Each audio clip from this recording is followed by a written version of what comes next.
and welcome to the Wednesday afternoon edition of Political Speaking here at the Neshoba County Fair. Our first speaker this afternoon is the Honorable Nunnelee, Republican candidate for U.S. House of Representatives, 1st Congressional District of the state of Mississippi.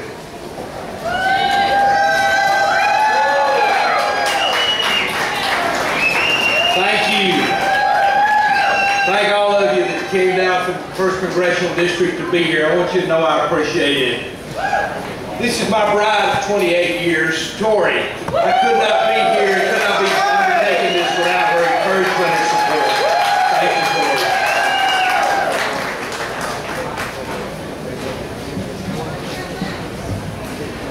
I want to thank the Fair Board. I know that while it is not unprecedented, it is unusual to invite candidates for office that do not represent Neshoba County. And I want to acknowledge and thank the Fair Board for making the decision to invite me. You know, I think that that is indicative that this race has importance beyond the borders of North Mississippi. And in fact, this race has importance for the entire state of Mississippi and the United States of America.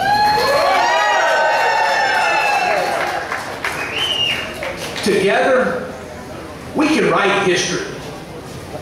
I've got my grandson, Thomas Kemp Nunnelee, 8 months old. It's the 8th generation of Nunnelees that inhabit the state of Mississippi. My son and daughter-in-law are right over here. Then my mom and dad, Pat and Sandra Nunnelee, are down in front. Thank you all for being here. We can write history. But how will our grandchildren and their grandchildren know of the greatness of America? Will posterity enjoy the blessings of liberty secured for us by our grandparents and their grandparents before them?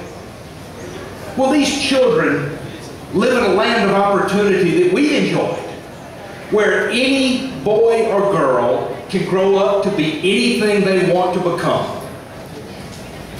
Or will the greatness of America be merely a chapter in their history books, a record of what once was?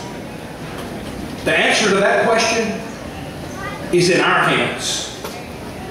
Over the last year and a half, how many times have you looked at the policies of our Congress and just shook your head? Policies that drive us deeper into debt, policies that shrink our paychecks, and policies that give the federal government more control over our daily lives. The question we have to answer for history is, will we continue to shake our heads as we passively observe the dismantling of our liberties? Or will those misguided policies of Congress motivate us into action? Working together, we can shape our own destiny.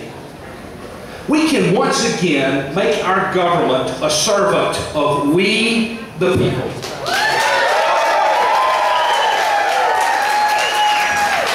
We will stop this senseless borrowing from future generations, and we will have a government that lives within its means. We will have a thriving economy that's based on private investment. It is fueled by the strength and the ingenuity of the American worker, and not an artificial economy propped up with borrowed government stimulus dollars. We will fight to have a society that respects the sanctity of life, and a government whose laws reflect that respect. We will repeal Obamacare.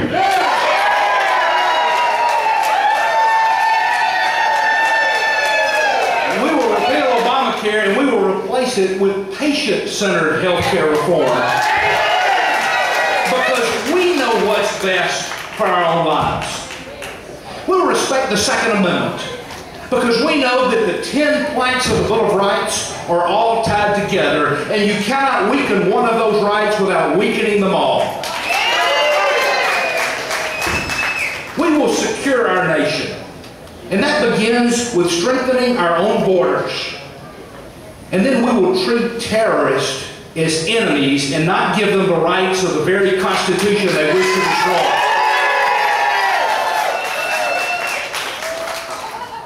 And the first day on the job, we will fire Nancy Pelosi.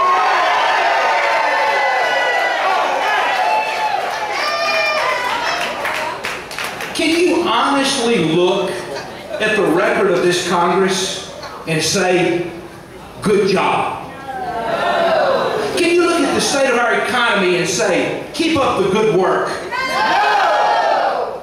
Is the United States stronger now and more respected than when this leadership team took over? No. Is the world safer? No. Do you believe we deserve better? Yes. Now, you know, we live in a representative form of government where one person goes to cast a vote on behalf of thousands of other people. And as a legislator, the first vote you cast is more important than all the other votes combined, because that vote determines the leadership team. So if you had the opportunity in January to go to Washington and cast your own vote, would you vote for Nancy Pelosi? No!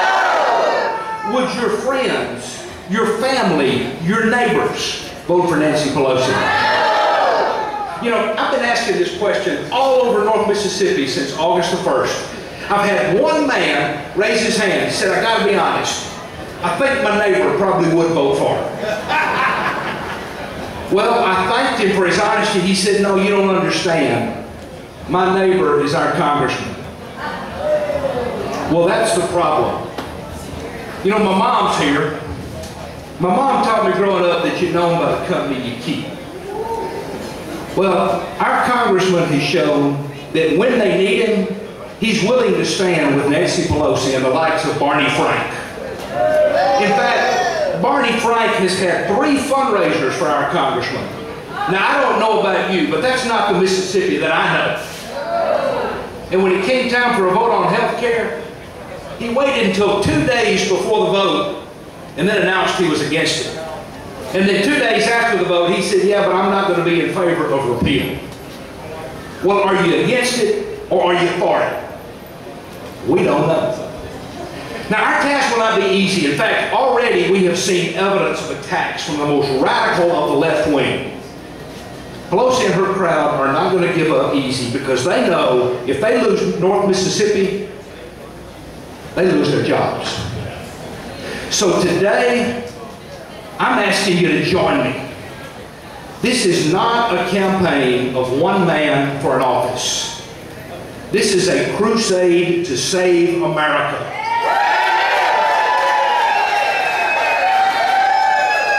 No more excessive spending.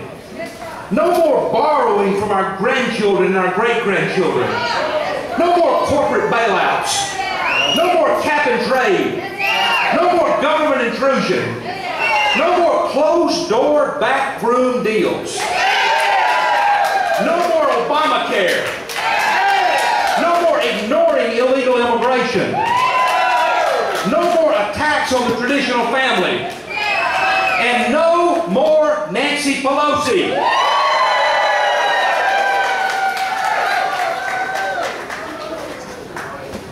Will history record that those who had the most to lose did the least to save our liberty?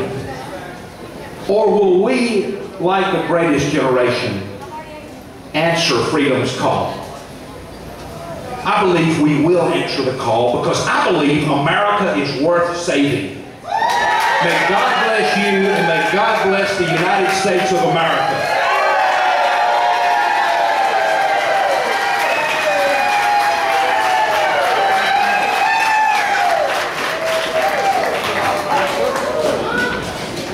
Thank you, Alan.